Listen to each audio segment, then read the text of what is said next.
Assalamualaikum warahmatullahi wabarakatuh. Saya Agung Widono. Saya akan membicarakan tentang obat hati. Obat hati itu ada 5 perkaranya. Bahkan ada lagunya.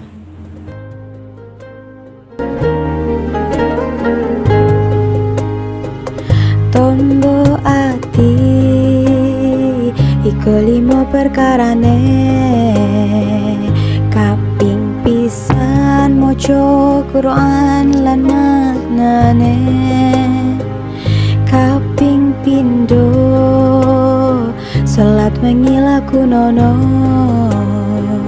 kaping telu wong kang soleh kumpulono, kaping papat kudu weteng ingkang luwih, kaping 5 zikir wengi ingkang suwe. Salah sawijine sopo bisa ngelakoni, mugi-mugi Gusti Allah nyembadani. Yang pertama, membaca Al-Quran dan maknanya.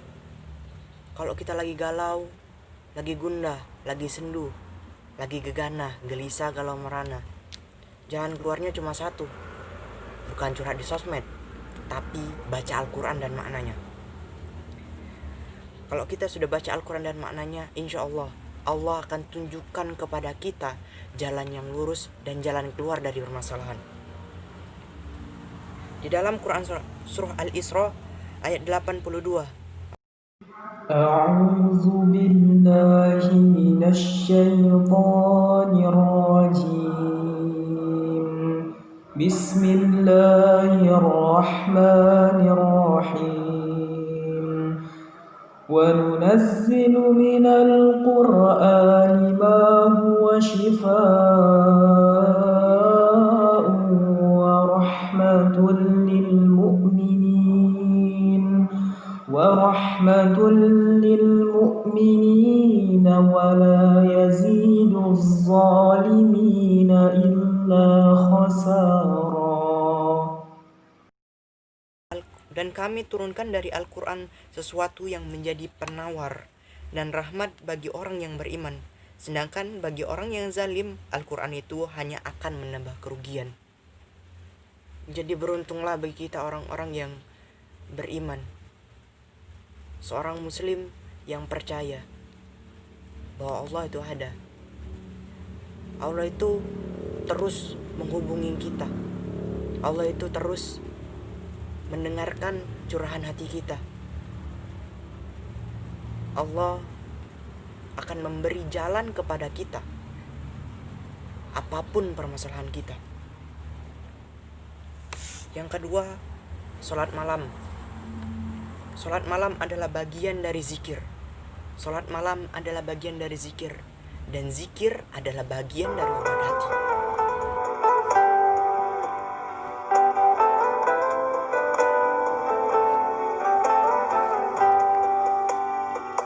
Tombok hati ada 5 perkaranya. Yang pertama, baca Quran dan maknanya. Yang kedua, sholat malam dirikanlah. Yang ketiga, berkumpullah dengan orang soleh. Yang keempat, perbanyaklah berpuasa. Yang kelima, zikir malam perpanjanglah. Salah satunya, siapa bisa menjalani? Insya Allah, Allah akan mencukupi. Ini semua adalah milik Allah. Jika ada ujian, mintalah pertolongan kepada Allah. Karena hanya kepadanya lah kita meminta, dan hanya Allah lah yang berkuasa atas segala apa yang di dunia ini. Yang ketiga, berkumpul dengan orang-orang yang soleh. Kalau kita berkumpul dengan orang yang soleh, bukankah kita merasa tenang, berbagi sedih, berbagi bahagia, sendu bersama, bahagia bersama? Jika kita berkumpul dengan orang soleh, resolusi dari permasalahan kita ditujukan dan dikaitkan dengan agama. Kita akan dibantu untuk mengingat Allah jika kita berkumpul dengan orang yang soleh, apapun permasalahan kita. Yang keempat, berpuasa. Berpuasa adalah bagian dari rasa syukur kita terhadap Allah. Dengan berpuasa, kita bisa menahan dahaga, amarah.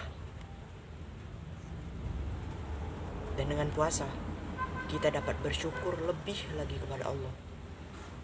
Merasakan bahwa ujian yang kita lakukan, bahwa ujian yang dirasakan saat ini, bahwa kegundahan yang dirasakan saat ini, bahwa galau yang dirasakan saat ini tidak lebih dari nikmat dari nikmat yang telah begitu besar diberikan kepada kita. Yang kelima, zikir malam perpanjanglah. Seperti Quran surah Ar-Ra'd ayat 28. Bismillahirrahmanirrahim. Alladzina amanu wa tatma'innu qulubuhum bi dzikrillah.